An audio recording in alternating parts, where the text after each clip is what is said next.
संतुलित भोजन के जरिए आप अपने शरीर को तो स्वस्थ रख सकते हैं, बना सकते हैं, लेकिन आज हम आपको यह भी बताएंगे कि अपने मन को स्वस्थ बनाने के लिए दुनिया के लोग इन दिनों कौन सा नया तरीका अपना रहे हैं और इस तरीके का भारत से क्या कनेक्शन है।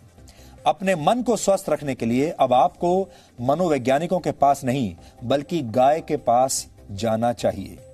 हालांकि हमारे यहां यह फॉर्मूला बहुत पुराना है, लेकिन आप तो जानते ही हैं, हमारे देश में हमारे पास जो मौजूद है हमने कभी उसका महत्व समझा नहीं है। यानी आपको अपने घर के आसपास की किसी गौशाला या किसी फार्म पर जाकर एक गाय को गले लगाना है और ऐसा करके आप अपने मन से उदासी या डिप्रेशन या स्ट्रेस को दूर कर सकते हैं। विदेशों में यह ट्रेंड बहुत लोकप्रिय हो रहा है आजकल और वहां इसे काउ कडलिंग के नाम से जाना जाता है, यानी गाय को गले लगाना।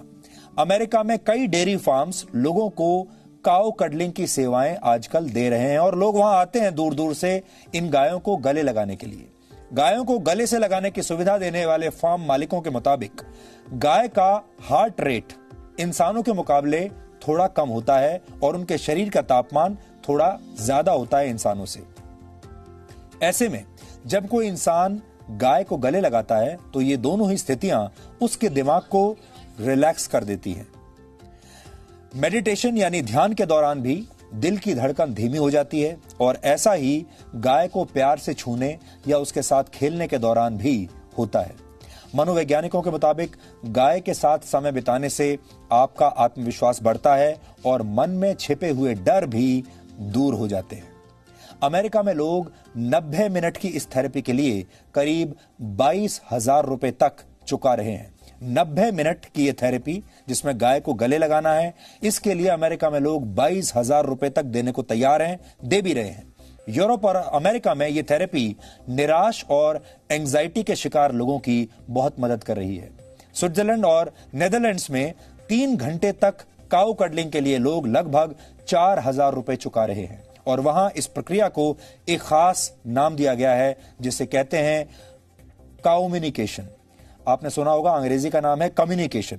उस कम्युनिकेशन को उन्होंने कर दिया है काउम्युनिकेशन, काउ के साथ कम्युनिकेशन, यानी गाय के साथ संवाद, अगर हिंदी में इसकी बात करें तो।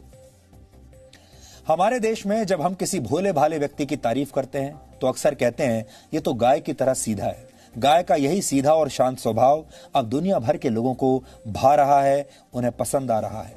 भारत दुनिया का अकेला ऐसा देश है जहां गाय को मां का दर्जा दिया गया है, लेकिन अब ये गायें दुनिया भर के लोगों को भी मां की तरह प्यार दे रही हैं और उनके दिमाग को शांत बना रही हैं, उनके स्ट्रेस को कम कर रही हैं। ठीक वैसे ही जैसे जब आप अपनी मां की गोद में लेट जाते हैं तो आप सारी दुनिया के दुख दर्द भूल जाते हैं, सारी टेंशन, सारा स्ट्रेस आप भूल जाते हैं। यानी गाय अब सिर्फ भारत नहीं बल्कि जगत माता बनने की राह पर है।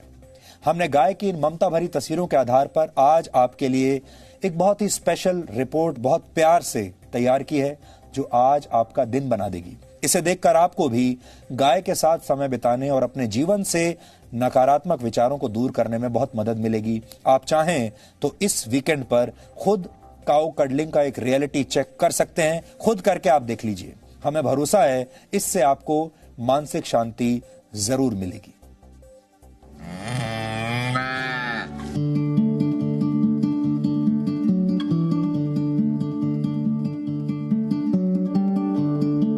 सीधी सादी भोली भाली गाय आपकी जिंदगी में खुशियां बिखेर सकती है।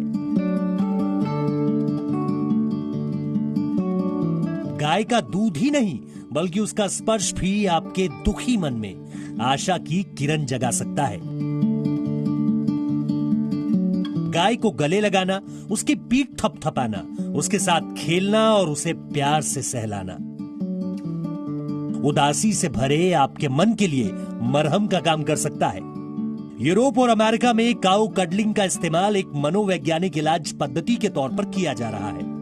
काउ कडलिंग की सुविधा देने वाले विशेषज्ञ मानते हैं कि गाय का भोलापन और शांत बर्ताव उन लोगों को फायदा पहुंचाता है जो मानसिक परेशानी के दौर से गुजर रहे हैं। बड़ों के साथ साथ बच्चों को भी गाय का ये साथ खूब लुभाता है। तनाव और एंजाइटी भरी जिंदगी में ये गायें बड़ी खामोशी के साथ इंसानों की मदद कर रही हैं। भारत में गायों को प्यार किया जाता है, लेकिन विदेशों में इस जानवर की यही मासूमियत कारोबार की शक्ल ले रही है। भारत के राष्ट्रपति ने वर्ष 2019 में मूल रूप से जर्मनी की निवासी फ्रेडरिक एरिना को पद्मश्री से सम्मानित किया था।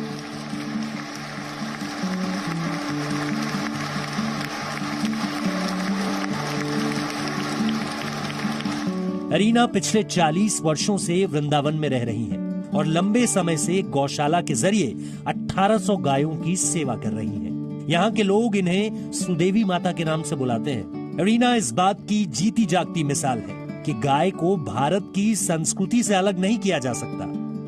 पालन करने लगे जब, तो अब इनका प्रेम का प्यार, इतने प्यार बन गया, इनको छोड़ नहीं सकता। इनका स्थिति इतना बुरी है, जिसका अंदर नेक दया है, भगवान के प्रति नेक भाव है, छोड़ नहीं सकता।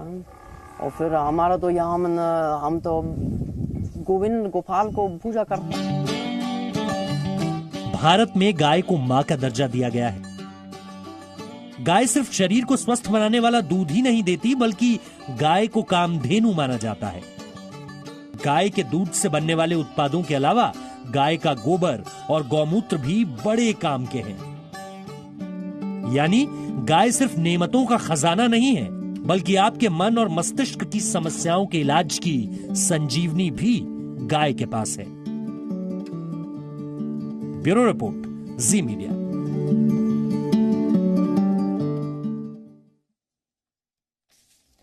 गाय को प्रेम करके खुद को स्वस्थ बनाने का जिक्र भारतीय चिकित्सा पद्धति में कई बार आता है, लेकिन यह प्रक्रिया विदेशों में जाकर तो काऊ कडलिंग बन जाती है, जबकि हमारे देश में हम ही लोग इसे कोई महत्व नहीं देना चाहते। इसलिए गाय के महत्व को समझने के लिए आपको उसके आर्थिक पक्ष को भी आज समझना होगा। आप इसे काउनोमिक्स यानी गाय का अर्थशास्त्र भी कह सकते हैं। वर्ष 2012 में किए गए लाइव स्टॉक सेंसस के मुताबिक भारत में कृषि के लिए इस्तेमाल होने वाले जानवरों की संख्या लगभग 51 करोड़ थी और इनमें से 11 करोड़ गाय हैं। भारत दूध का उत्पादन करने वाला दुनिया का सबसे बड़ा देश है। एक अनुमान के मुताबिक भारत में दूध का उद्योग 6 लाख करोड़ रुपए से भी ज्यादा का है। इसलिए आर्थिक नजरिए से गाय को सबसे फायदेमंद पशुओं में से एक माना गया है। गाय का दूध ही नहीं, बल्कि उसका गोबर और गौमूत्र भी आर्थिक तरक्की के दरवाजे किसी के लिए भी खोल सकता है। गायों से हर वर्ष 10 करोड़ टन गोबर हासिल होता है, जिसका इस्तेमाल ईंधन के तौर पर किया जाता है। इसकी कीमत 5000 करोड़ रुपए आंकी गई है। ईंधन के तौर पर गोबर का इस्तेमाल करने से हर वर्ष 5 करोड़ टन लकड़ी की बचत होती है।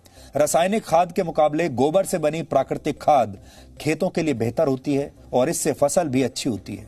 अर्थशास्त्र के बाद अब गाय के समाज शास्त्र को भी समझिए। ऋग्वेद में गाय को देवी की संज्ञा दी गई है। वैदिक शास्त्रों में किसी भी जानवर के मुकाबले गाय का जिक्र सबसे ज्यादा बार आता है। गाय से प्राप्त होने वाले दूध, घी, दही, गौमूत्र और गोबर को आयुर्वेद में पंचगव्य कहा जाता है, जिनका इस्तेमाल पूजा पाठ में भी होता है। वैज्ञानिक रिसर्च में भी यह साबित हुआ है कि गाय के दूध का सेवन करके कई रोगों का इलाज किया जाता है और आज भी बड़े बड़े शहरों में लोग गायों का दूध मुंह मांगी कीमत पर खरीदते हैं। गाय के दूध में प्रोटीन, कार्बोहाइड्रेट्स, मिनरल्स और विटामिन डी होता है। यह रोग प्रतिरोधक क्षमता को बढ़ाता है और लोगों को मानसिक तौर पर भी बहुत मजबूत करता है। यानी आपके शरीर को भी मजबूती देता है और आपके मन को भी मजबूती देता है।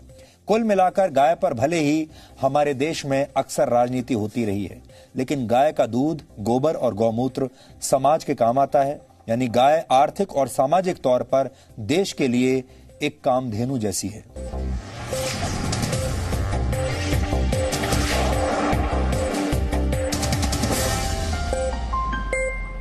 Presenting B News app, available on Google Play and App Store. Download it now.